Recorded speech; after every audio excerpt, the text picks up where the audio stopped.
Hey, Lions Nation! We're back with another exclusive video bringing you all the latest news about our beloved Detroit Lions. Before we get started, don't forget to hit that like button and subscribe to the channel so you never miss anything about the team. Now, let's get into the news. Dan Campbell had been simmering for weeks. Anyone close to the Detroit Lions facility in Allen Park could sense it, the tension in meetings, the curt responses in press availabilities, the unspoken sense that something inside the organization was approaching a boiling point. But even by Campbell's famously fiery standards, no one expected the outburst that shook the franchise on Tuesday morning. Emerging from a team meeting that players later describe as shockingly blunt, the Lions head coach stopped briefly in the hallway to address a cluster of reporters. He didn't hide his frustration. He didn't soften his tone. Instead, he delivered a declaration destined to ricochet around the NFL within minutes. "He doesn't play for me anymore." Those 6 words, sharp, final, and unmistakably emotional, signaled more than just disciplinary action.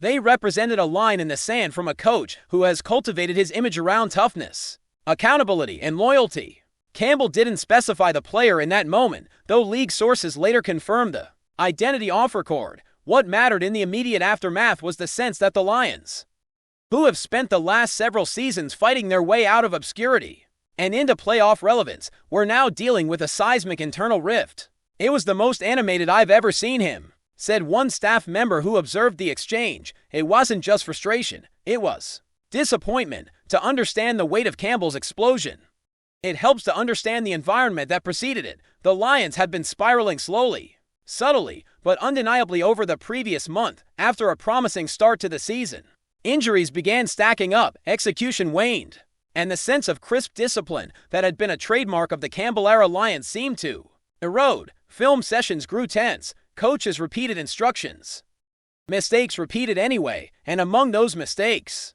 one player in particular had become a flashpoint for the coaching staff.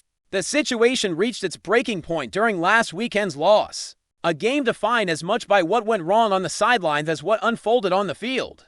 Cameras caught an animated exchange between Campbell and the player in question after a blown assignment that led to a costly turnover. At the time, Campbell brushed off questions, saying only that we're all competitors and that the team would handle things internally, but privately.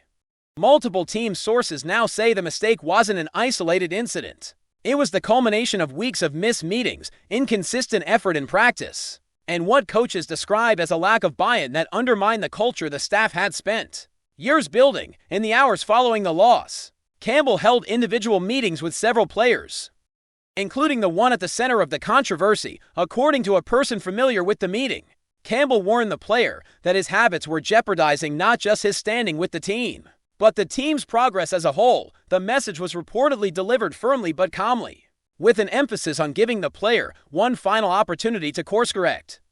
"Dan doesn't give up on guys easily," said a former Lions player who knows Campbell well. "He believes in developing people, not just football players. For him to get to that point, it means he tried everything else." But the turning point came Monday afternoon, during a practice week walkthrough that coaches expected to be crisp and focused. Instead, the same recurring issues resurfaced. Assignments were missed, tempo lagged, communication broke down, and then came the moment that one witness described as the spark that lit the fuse. The player showed visible disinterest during a critical drill, and incident staff members interpreted as a direct challenge to the coaching staff's authority. Campbell halted practice. Players say the silence that followed was so complete, you could hear the indoor facility's ventilation humming. Campbell didn't raise his voice. He didn't lash out. Instead, he dismissed the player from practice and told the team to reset. But when he walked into the facility the next morning, any hesitation he had was gone.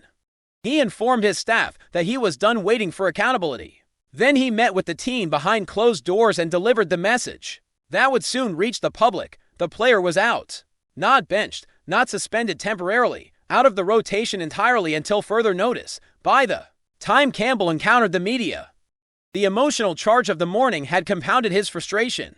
He rarely shows anger outwardly in press settings. His intensity typically manifests in energetic enthusiasm, not in sharp, decisive pronouncements. But when a reporter casually asked about personnel changes, Campbell didn't pivot, dodge, or run a standard coach speak play. Instead, he stopped walking, turned to face the reporters, and delivered the quote now echoing throughout the league. He doesn't play for me anymore. I'm done. I don't have patience for that. Not here, not now, before we move on. Take a second to drop a like and subscribe. That way, you'll stay up to date with every exclusive Lions update. And you'll even have a chance to win an official Detroit Lions jersey. Let's keep going. The outburst reverberated instantly.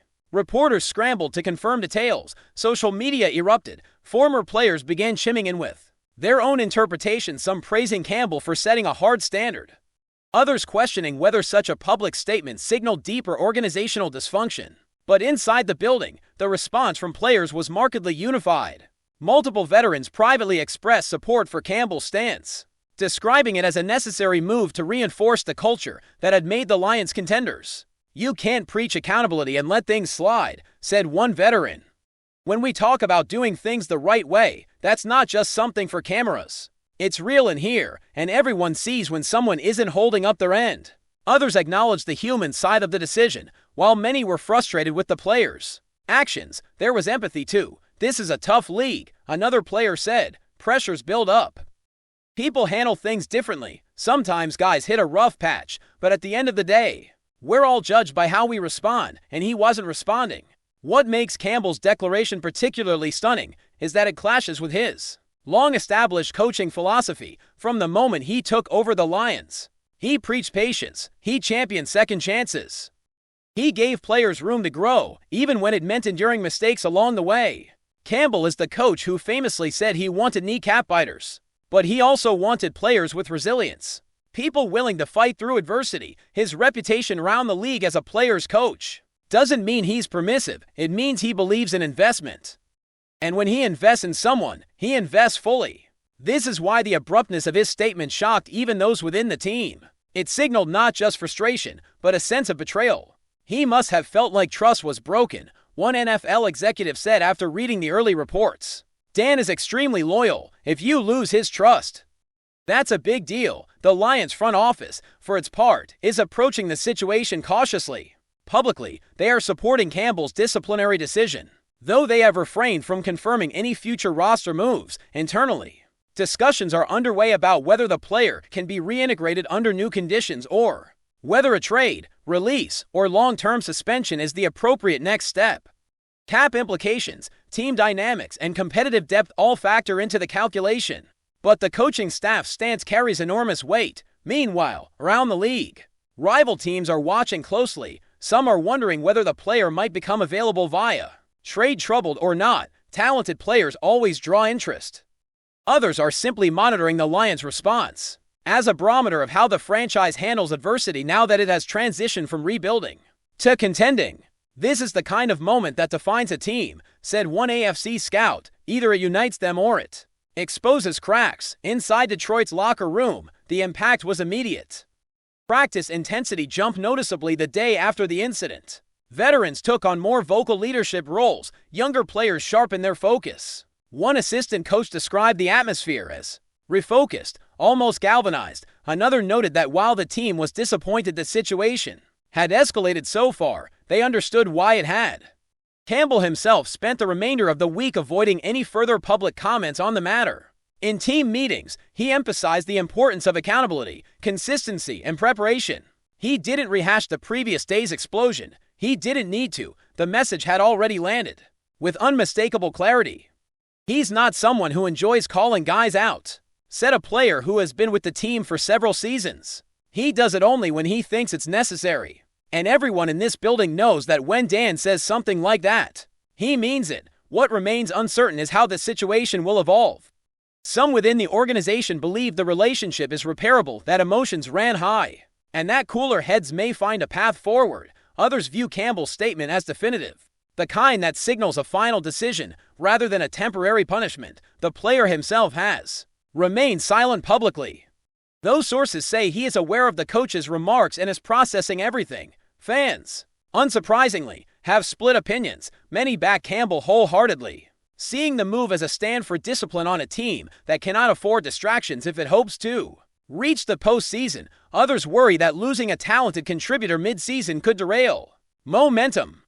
Debates have filled sports talk radio, social platforms, and fan forums, with conversations ranging from speculation about the player's future to broader discussions about leadership and locker room culture in a league where emotions run high and careers hinge on performance. Moments like this are almost inevitable, but the intensity of Campbell's declaration combined with the timing, the team's aspiration, and the identity he has worked tirelessly to build makes this episode particularly striking.